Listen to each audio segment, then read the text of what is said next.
Everybody still awake? So they say they save the best for last, right? Introduce the best. I am the semifinal to all of Lance's finals for NCAA. Bridesmaid, never the bride. Bridesmaid, never the bride. 15 and 17, I'm not bitter. We'll talk about how females don't forget anything. That's one example. Tori, Penso, and Lance VanHaitsma. So we're going to talk a little bit about gender variations. We're going to talk about some things that maybe are familiar, maybe you recognize, maybe you don't recognize, maybe haven't been talked about in an open forum like this. So there'll be a lot of generalizations thrown out there. So let's just sit back and get uncomfortable about some generalizations, and we'll talk through that as we hit it up. So first, we'll start off with some stats about college and the numbers. So how many people in here, referees in here, referee women's soccer? Should be everybody. Okay, should be everybody. All right. Kermit doesn't. Chris doesn't. So let's look at some background. Give you some context here. Just at the Division I level, because at the Division II and Division III level, the schools typically have a men's and a women's program. At the Division I level, that is not the case because of Title IX and other issues. Okay? So take a look. Division I, 299 women's programs. Men, 204 programs. Okay? So that's a 20% difference. So that you have a 20% more chance overall of refereeing women's Division I game over men's Division I game. And then D2 and D3 are pretty similar. Okay? Slight variations. Everybody all right? Bless you. Let it out. So that's general. Let's talk about specifics. Alabama, 11 women's Division I programs to 1 men's Division I program. How about that? So if you live in Alabama and each program has 7 home games, that's 77 potential assignments for the women's side compared to 7 on the men's side. So what are your odds going to be to get those men's games from Manny compared to the women's games from Manny? Texas, 22-4. Ohio, 13-8. Indiana, 10-7. Tennessee, 11-5. Okay. So if your state's not listed up here, chances are it's probably pretty close to being even, or I just didn't get a chance to put it up there. Okay, so that kind of gives you some context that you're going to be refereeing women's soccer games, and they're different. They are different from the men, just like the men are different from the women, how you officiate them. And that's what Tori and I are going to give you some tips on how to be successful. Would you like to add anything? No, that's good. Just give me the click. So first and foremost, as Lance said, let's identify what those differences are, right? And it's not just style of play, but throw some out there without reading, as everyone's reading. What are some things that are different? Speed. Speed. What else? Contact. Yeah. What else? Physicality. Yeah. What else? Retaliation. Retaliation. Interesting. A little physiology there. All right. All right. I like it. What else? Yeah. Ability to play through different types of fouls. So the women are stronger. Yeah. Did I just did I imply that? Area of contact. Area of contact. Yes. You kind of touched on this earlier, tongue in cheek. Women tend to hold a grudge. Men heat up and cool down. Yeah. How many men are married here? Do you guys relate with what he just said? Chris, what do you think? We don't forget. We do not forget. 2015, 2017, I was his semifinal to his final. We don't forget. We don't forget. And there's reasons for that. What else is different? Yes, in the back. Women don't tend to like the banter. Say louder. Women don't seem to like the banter as much. They don't like banter. We like to banter. But there's some truth to that, right? We don't like to talk a lot during games. What else? Body shape. Body shape. Stand up. Do you mind? Come up here. Stand right next to me. About similar height? Do we look different? Are our body styles different? right? Our head too. Our heads are different. Right. Thank you. Have a seat. But there's physical differences between a male and a female, right? And the result of that is we have different styles of play. We have different types of challenges as a result of our bodies. Did you have something to add up here? I just said communication's different. Communication. Female player, but the banter, she will quickly turn and give you banter, but do not want it back. Absolutely. We can dish it, but we don't want to receive it. Absolutely not. Not at all. Great. So these are all fair. So when we look at the differences between the men's game and the women's game, the style of play, the men's game, it's a bit faster, right? There's harder challenges, right? Sometimes, often less predictability due to the speed and the quick turnovers, right? Some of the great clips that Corey shared with us from the FIFA World Cup, some of those transitions are impressive, right? You may not have that on the women's game, right? But you do have more finesse. And you sometimes have the opportunity for greater predictability because the pace is a bit slower, okay? When we talk about the physical differences, men have a stronger upper body, and women have a stronger lower body. Our center of gravity is in our hips. As a result, you're going to see more hip checks, right? In the men's game, you see more what? Shoulder challenges, right? So there's a difference in the style and the types of fouls that you're going to see. With men, you're going to see more of those shoulder checks. You're going to see more tackles at a higher pace, at a greater speed. And in the women's game, you're going to see more of those little hip checks, those little hip thrusts, and tackles less at this pace that you would see at the men's game, yeah? So the physiological differences.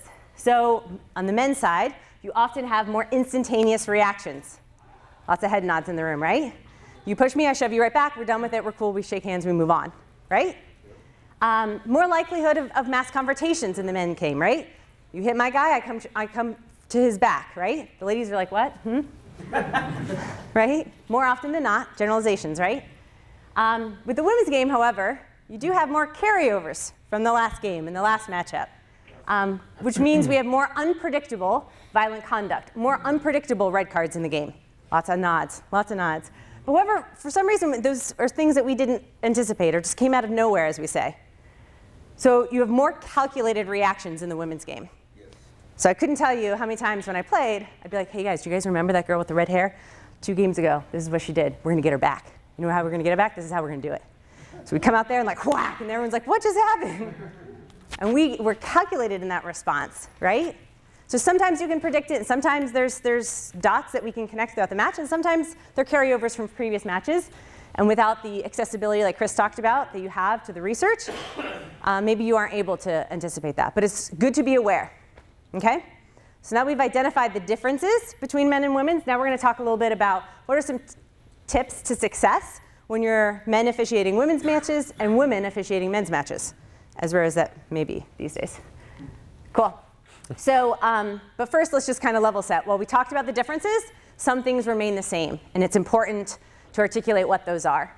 So the capacity for high emotions exists on both the men's and the women's match. Yeah? High stakes.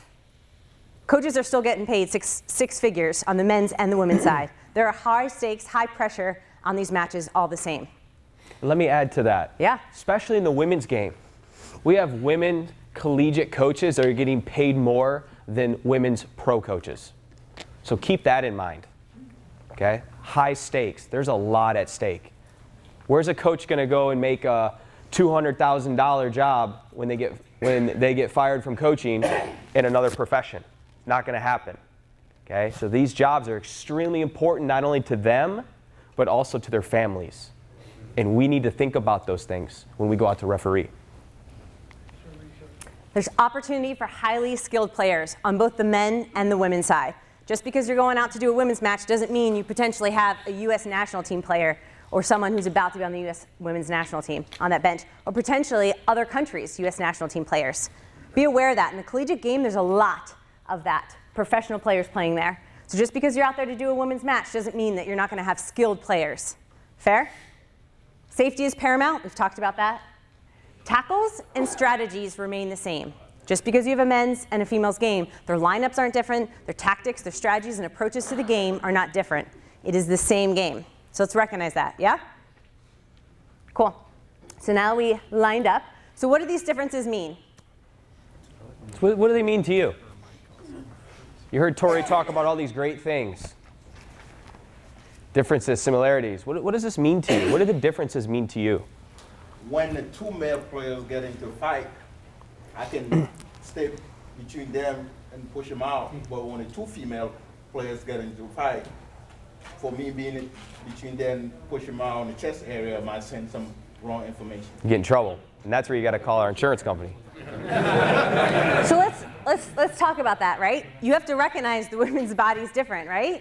You may just stick your hand out thinking you're doing something helpful, and you may run into trouble, yeah? Is it trouble we want?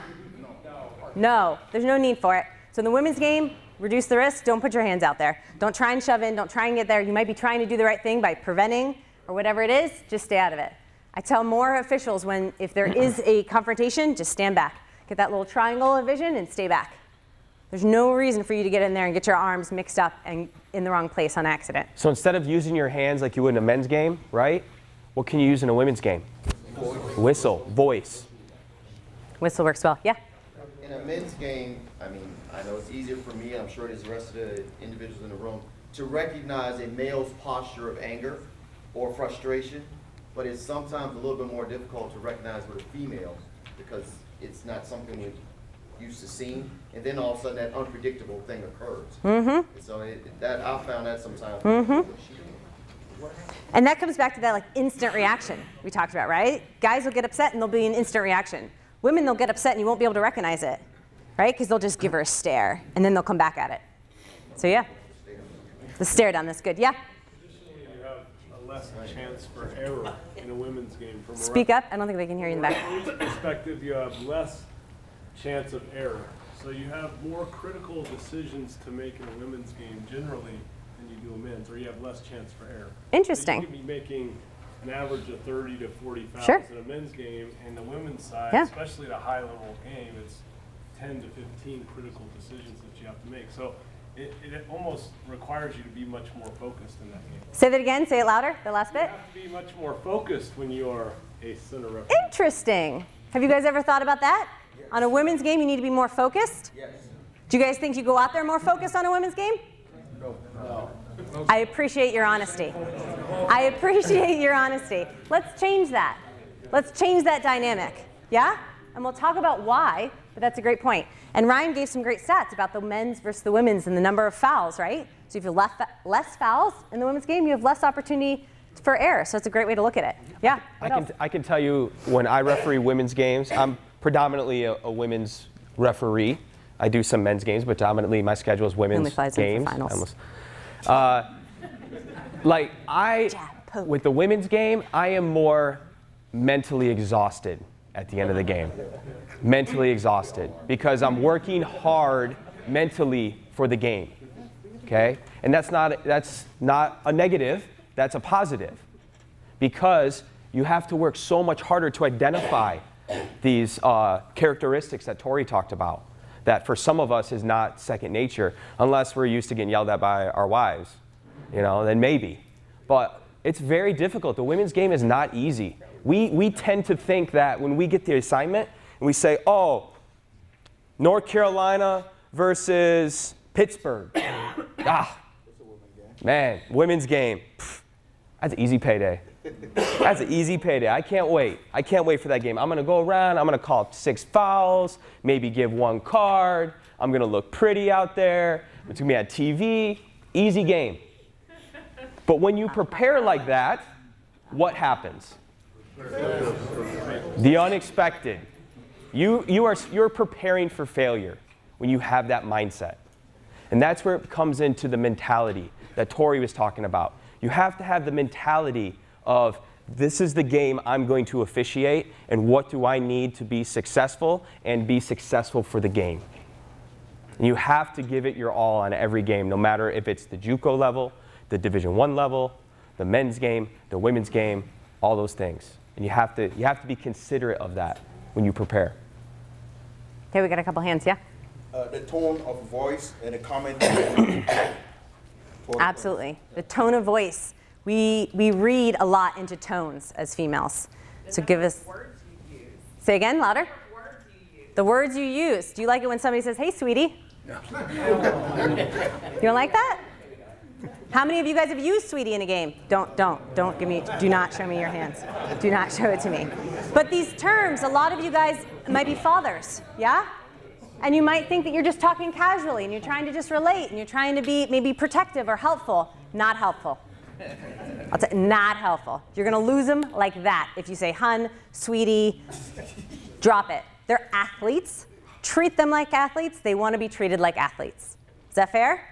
Why do we need to say it? We don't even need to say it. We don't need a guys or girls or ladies or we don't, just drop it. Whatever you're going to say, just say it without that term. Have you ever considered that? Yeah? Go ahead. What about doing like Tori does, and I'm thinking on, but what's he doing right now? Just smile at them. They want to know that you're human. Guys, I can't tell you how many games I watch.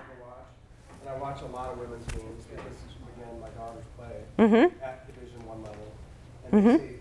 And they act like they don't even want to be here. And I can promise you, my girls have been up doing fitness tests and stuff since the season ended every morning at 6 a.m. and they're busting their ass. Right. And they deserve the respect. They deserve your best. None of that. They do. Good or not, it doesn't matter. Yeah. They're busting their butts out. Absolutely. A good smile goes a long way. Yeah, Let's hear from some of the women. You just heard. Let's hear some more of the women. I want to hear more of the women. We've heard a lot of the guys talk. I want to hear more of the women talk. What do the differences mean to you? I feel like like Chris was saying, when he does college games, the guys don't remember who he is. They just go away. Right. As a player and as a ref, doing a majority women's games, they know me and they remember me. So for better or for worse, relationship is different than in a men's game. Sure. So that it kind of ties in the communication. It's a lot weird. It's deeper, I guess. Yeah.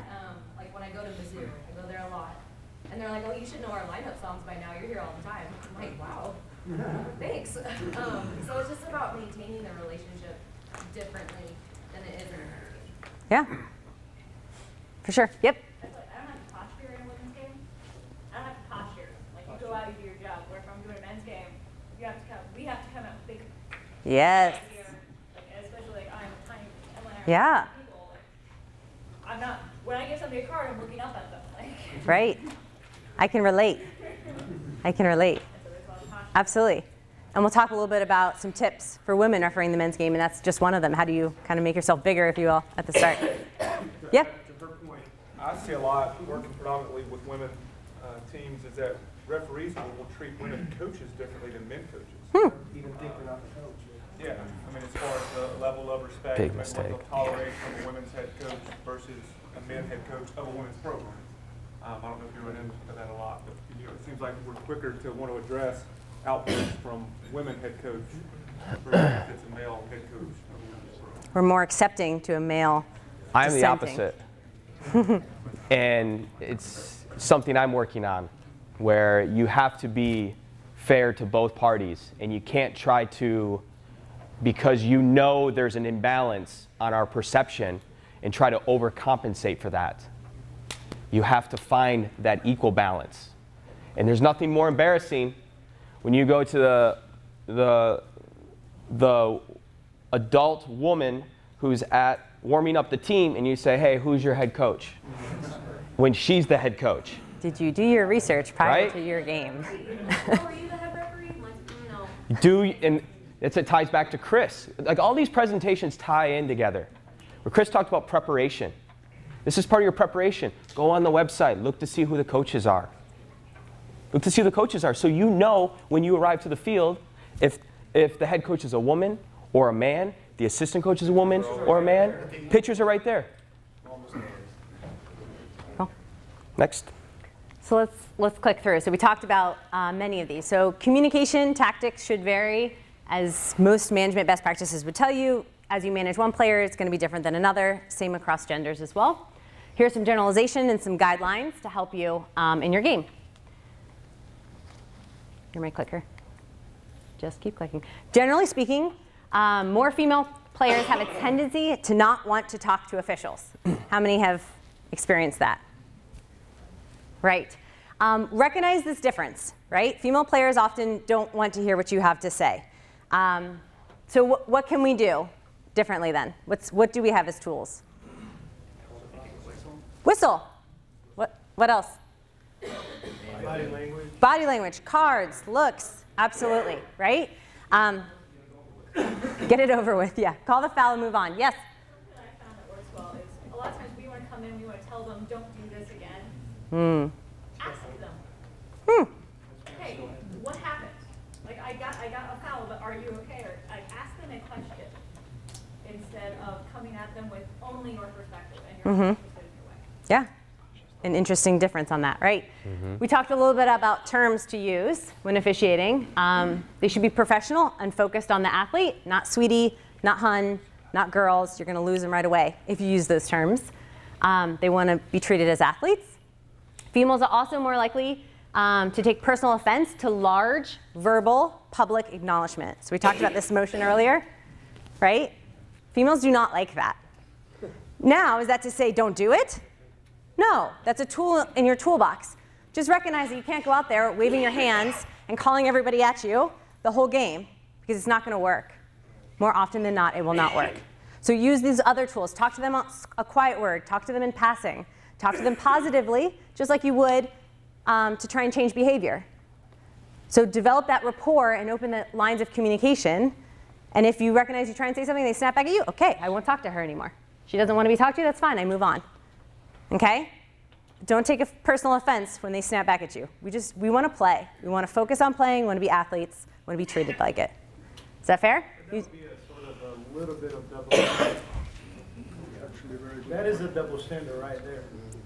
See, that's the only, it's like the golden rule. To me, it's so common sense.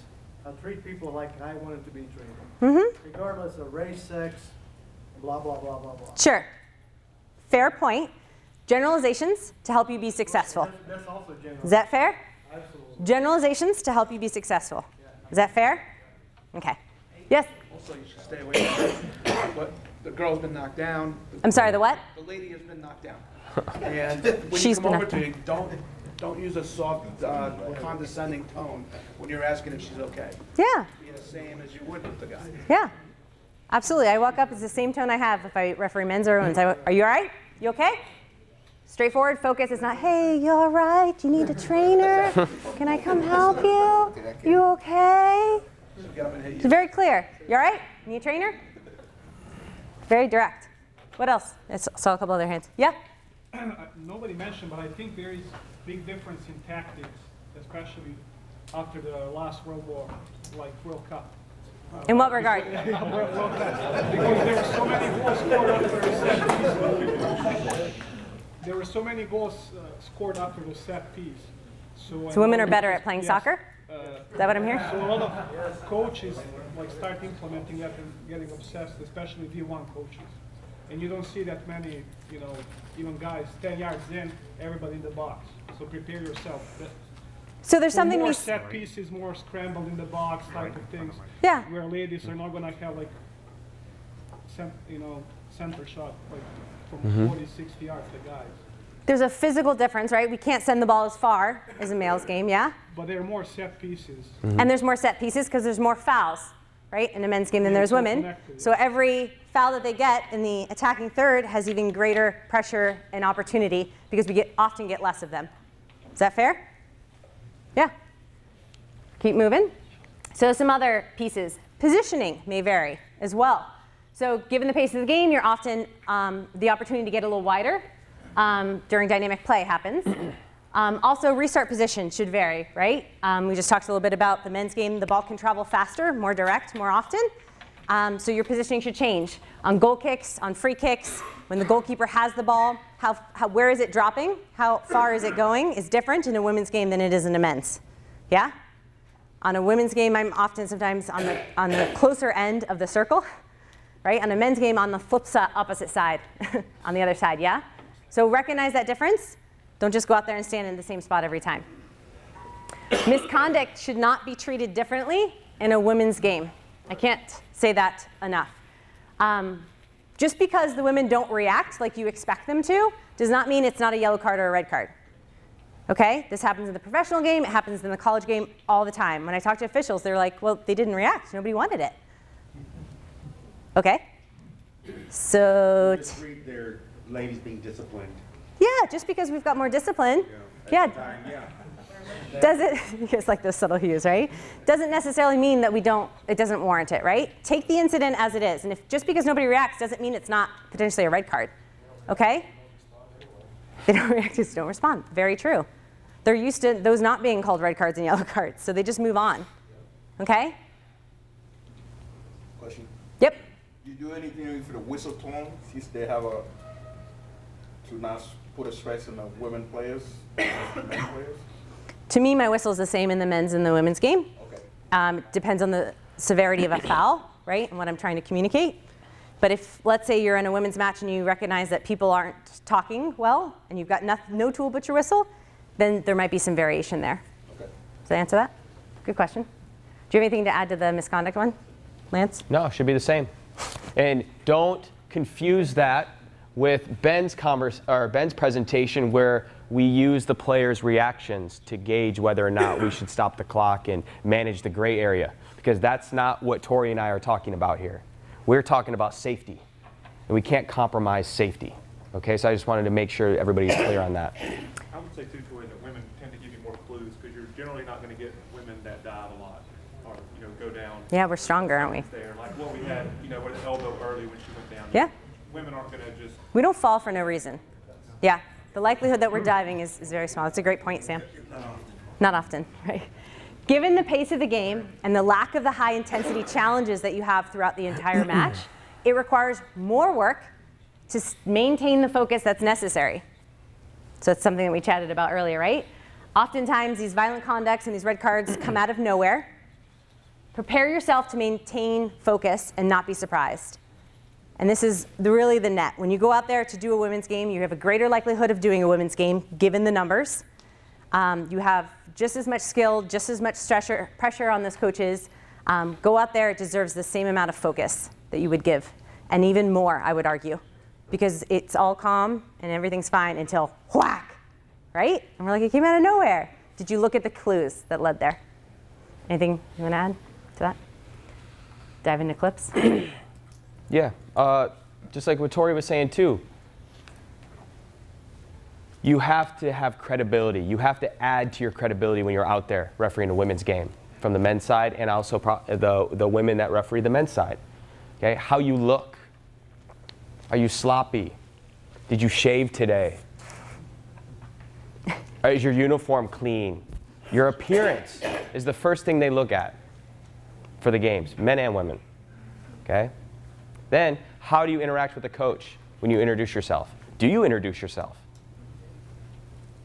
Okay? All of this builds on the credibility, because you're going to need that credibility at some point during the match, whether it be with the coach or the players. You're going to need some credibility. The first 15 minutes of the game in a women's game, I work the hardest in at least the first 15 minutes. I mean, I work the hardest the entire 90 minutes, but first 15 minutes is very important, because they want to know, are you going to take this serious? Coaches are watching you, players are watching you, they watch you in the warm-ups. They want to see if you're going to take it serious. So, because you need to build the credibility, especially if they don't know you. And if they do know you, you better hope that your reputation is a good one because of you doing these habits, building on these good practices, okay? So we've got a couple clips to look at. How do you address the enforcer being someone that was unexpected 30 minutes after the foul occurred, that somebody stared down, but it's not the one that retaliates? How do you prepare for that? Right. So these team situations, it's tough, right? But ultimately, we have to recognize the small things, the small subtle things, right? So when the player, and we'll see a clip, and I think Ryan showed it earlier, where a player runs by and just gives a little nudge, right in front of the referee. Cue in on that. See that. Address that with your vocal words. And if you address that proactively and say, hey, saw it, knock it off, right here, something very clean and clear, they've said, oh, she's got my back, or he's got my back, right? And then the likelihood of that next harder whack is less because you've addressed that first. Is that fair? So just like in different cultures, like different types of fouls as well, and you could have a whole cultural presentation, right? There's certain cultures that don't like the little nicks, right, at the ankle. So if you recognize that early and you address those early, they'll appreciate that, right? So it's addressing the small things, and that doesn't mean everything needs to be a foul, right? Doesn't mean like every little nick needs to be a foul, but just recognizing it and addressing it will go a long way. I'll also say, too, a good practice is when, in a women's game, when a player gets fouled and you call the foul, see if there's any clues for you. The player that got fouled, see if they're giving you any clues. Like, are they staring that player down? Because if they're staring that player down, that may be retaliation later on. And that's happened in some of my games. I see the player sizing the other player up after they've been fouled. And now it's just a matter of, can I prevent that from occurring through the match? What I was referring to, though, here is what about the teammate that's also staring that player down that becomes the retaliator versus the one that actually got the foul? Or they say, hey, what number was that? Hey, Susie, hey, what number fouled me? They start asking questions. You can just ask them too. I can promise you, if you ask any of the girls' players, someone gets whacked, and even if the captains, you can like, who's the player on your team that's most likely to be retaliated or whatever? They'll say, oh, they'll tell you right out, oh, 18. They know. She's like, you know what? They know. Using the captains is a great skill. And they'll tell you everything. Use the captains to communicate. Usually the one who come and check the player Mm-hmm. Yeah, there's a lot of clues. Come to the aid of the girl. Mm-hmm. You better watch for the next 15 minutes. Very true. Tell your ARs, watch her. Mm-hmm. I will tell you the reaction, the stare down, like that is a huge clue. Like the reaction of the players after the foul happens tells you the severity that they determine it, that they've perceived it to be, right? And if they get up and they are like, oh, like you recognize, I need to be there, I need to say something, I need to address it proactively to both players, I saw it, I'm here, whatever it is. But if you see that reaction that they have and they like stare at each other, or they give a little nick or a little push on their way out or whatever it is, that tells you that was a little bit more than maybe I had perceived it to be. And the players perceived it differently, which means I need to address it in some way. And they also give you an opportunity to step in. They look at you right after the foul. Yeah. So that's your opportunity to take action. Yeah, they're looking at you. They're saying, are you dogging it? Are you near play? Did you even see it? Did you see the thing she did after the play? Right? Are you recognizing it? Are you not, and I need to take care of it? Right? Remember what Chris said, the men like the banter. Yeah, So they'll bait you, they'll talk your ear off, they'll talk to you without a purpose. Whereas when the women are talking to you in the match, it's with a purpose. And you have to use those clues. Mm-hmm. And if you address that early, and you also reassure the player that got fouled, that's a relationship you just created there. Absolutely. Also to prevent that and set the tone early. Absolutely. I saw that, I'll take care of it. Let Right. me handle it. Right. And they appreciate that. But now you have to. Right? Now you need to be aware of that. Right? And I use that all the time. When I see that stare down, I'll go up to that player, let me take care of it, not you. Let me handle it. I've got her, not you. And that seems to work. You'll see their frustrations just melt. And they'll go, okay, you got my back, right? But if you don't say anything and you don't address it, then that's when the whack comes. And when you blow them off, oh, that wasn't a foul, stop complaining. Right. That's the worst thing you can do. Right. Okay? Lance, like you said, telling the players if it's men or women, I will help to protect you. That goes a long way. It goes a long way. I'm here to protect you. Mm-hmm. Let me help. Let me take care of it, like Tori said. Hey, what number was it? Right. Mm-hmm. You know, care. When you're out there, care. Care for their safety. And it goes a long way. And even the fouls that you don't call, right? Like those need to be managed, right? So when that star player gets whacked, but you play the advantage because there is a beautiful advantage, I always go back to that player and I say, I saw that, I got your back. How's your ankle? Are you okay? Great advantage. Did you see your teammate? She got that great cross off. That was great. We'll keep playing through that today as long as you're okay with that. And she'll say, yeah, absolutely. I'm tough. Yeah. Right? Yeah, I got this. I want that. Great. But those conversations go a long way. They won't start attacking each other if they feel that you've got their back. It builds a rapport. And again, it's not these like public acknowledgments. It's the quiet words on the walk by, right? Because their teammates don't want you to think that like I'm weak, right? But they want to be protected. Mm-hmm. Clips? Let's get the clips rolling. This is kind of a series, okay? Same game, just a series of clips we'll talk about. Oh, sorry.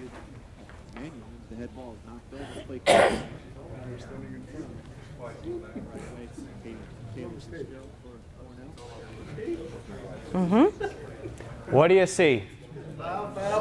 Raise your hand. They're like, same players getting pushed from behind or challenged from behind, gets knocked down. Different series of play, she gets same thing, just she's going to the ground. So she's getting challenged from behind, not really, players not really playing the ball, but threw her back, push her in the turf. I mean, three different situations. Good, Clay. What? Yeah, very similar fouls coming over the top of the ball down here. So. Is this soccer? We see soccer ball. We see soccer ball. Okay? Ivy League is very difficult to officiate. It's very physical, men and women. It's very difficult, and you have to know that going in. But as somebody mentioned earlier today, and I always use this line, as Herb Silva always said, since we're in his home state, what you allow, you encourage. In this case, the referee is allowing this contact, so the players feel that he is encouraging this contact. Okay? We would call that in a men's game. That's what I was about to ask. So why don't we call it in a women's game? Because there's no reaction? I mean, let's be honest, this happens in our games. But we need to figure out ways that we can fix this. And that's what we're here for.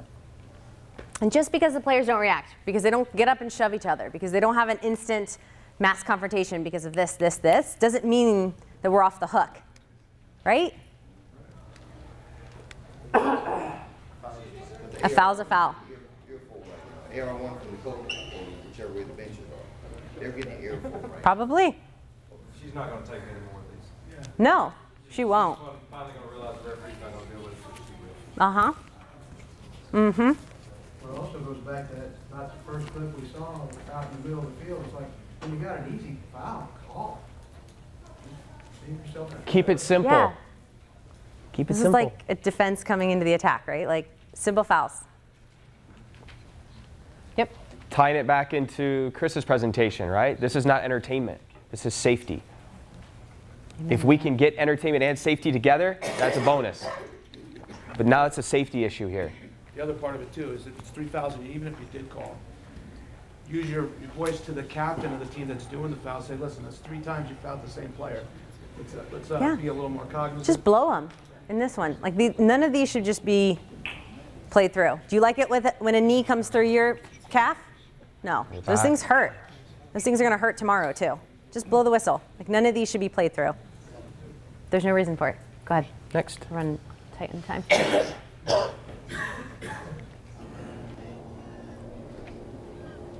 You got to really pay close attention to this one.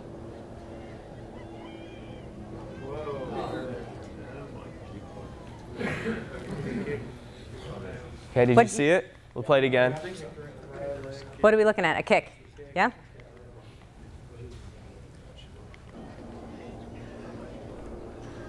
How's the referee's position? Is he right there? Does he see it?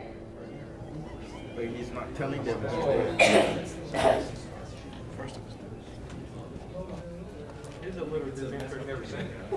Yeah, men's game, mass confrontation.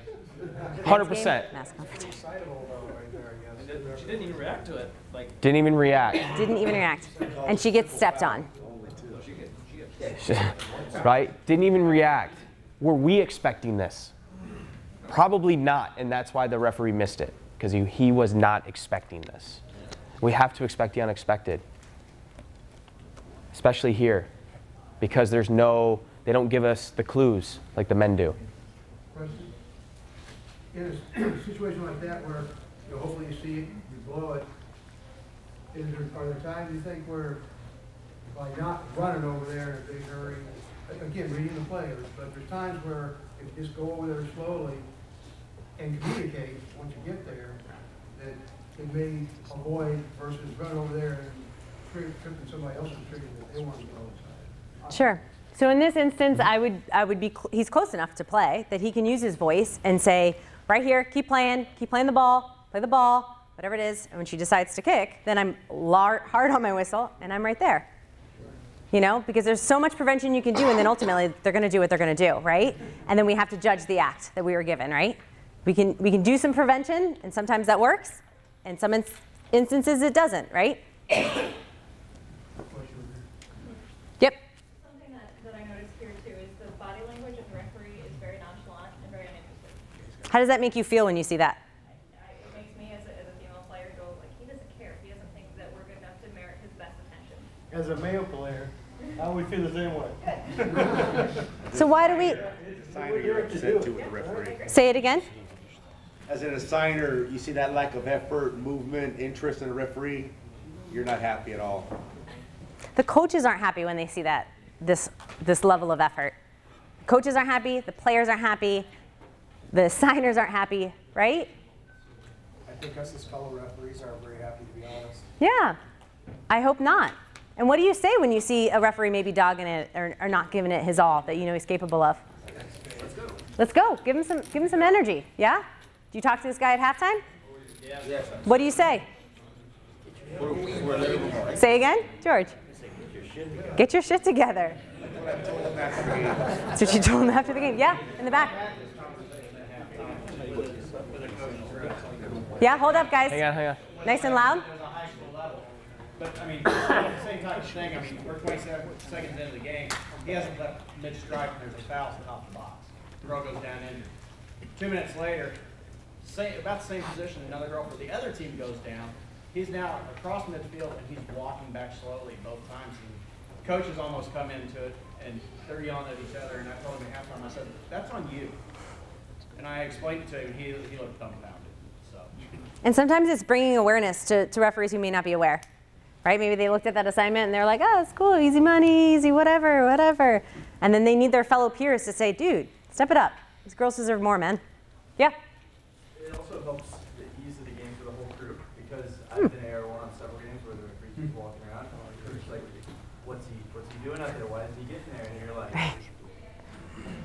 you just want to be like, I agree with you, but you can't really say that. Right. The issue here is professionalism. I don't care if you're doing a U8 girls or a Division I girls. Sure. It's the same lack of professionalism. Couldn't agree more. Respect. Respect. Respect the game. Yeah, absolutely. Absolutely. We expect respect when we come out there, right?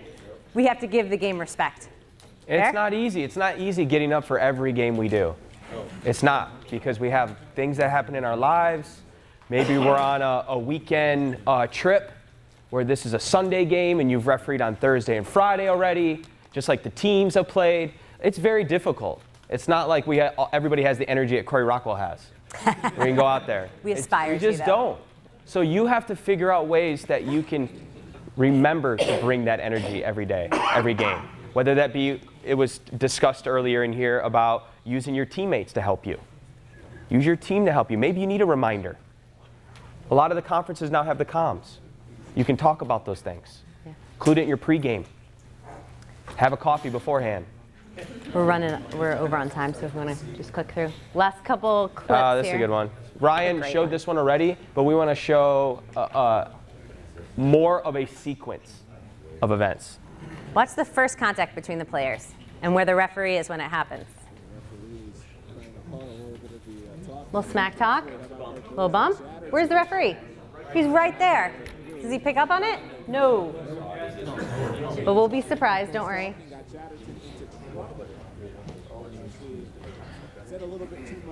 He's more concerned about the spot of the foul than he is where the ball's going to go and where all the players are going.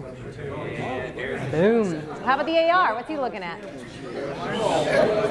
Has watch. Are there clues that we're missing? Do you think there's clues happening in your game that you're missing? Pick up on it. The whole crew here is missing out on this.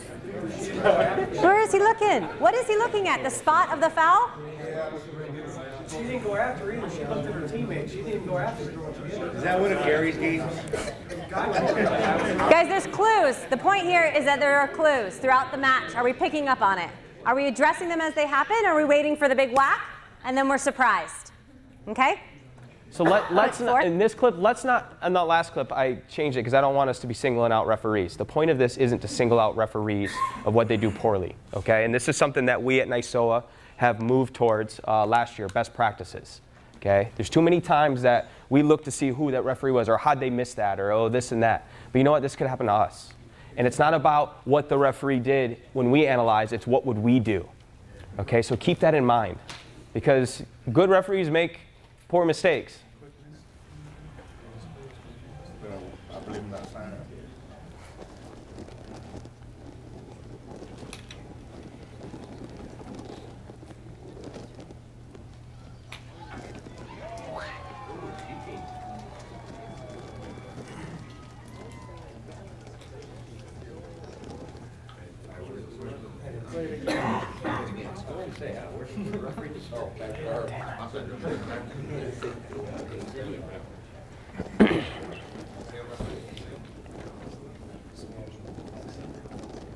This is the expect the unexpected. The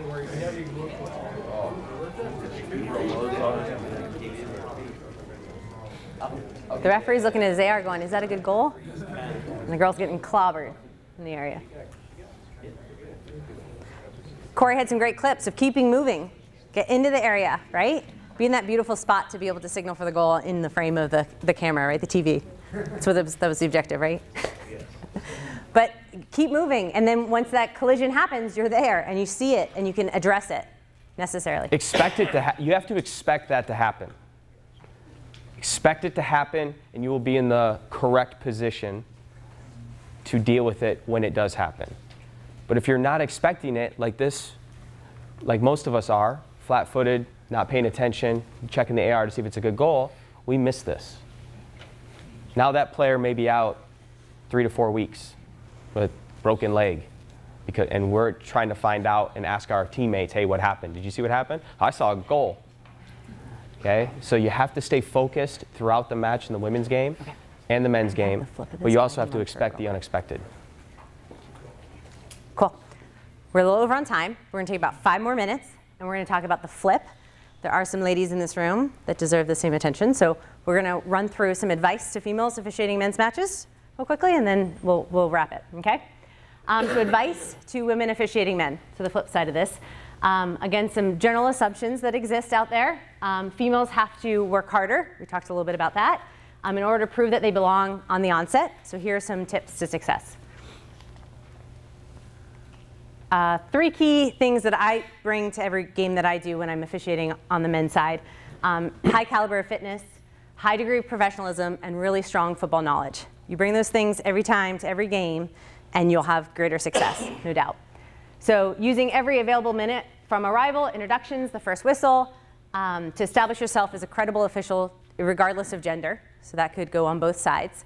As Lance said, he uses that first few minutes to give everything he can to show that he showed up today, right? And on the women's side, when I'm officiating men's, those first 5 minutes are so critical. So I use the first 5 minutes to over-index and showcase my fitness ability. I will over-deliver on proximity to goal. I love it when I turn around, the goalkeeper has the ball, and he looks at me, and I'm like 2 feet away, and he's like, holy moly, like how did she get there? I can't keep up that pace the whole game, but I'll do that for the first 5-10 minutes. And all of a sudden, they feel my presence everywhere I go. So if you have the capabilities to do that, I highly encourage it. It'll go a long way when you're officiating on both sides. When men do it on the women's game, they're like, wow, this guy showed up today. He's in it to win it. Love it. And on the flip side, same thing. And then a few more here. Move forward.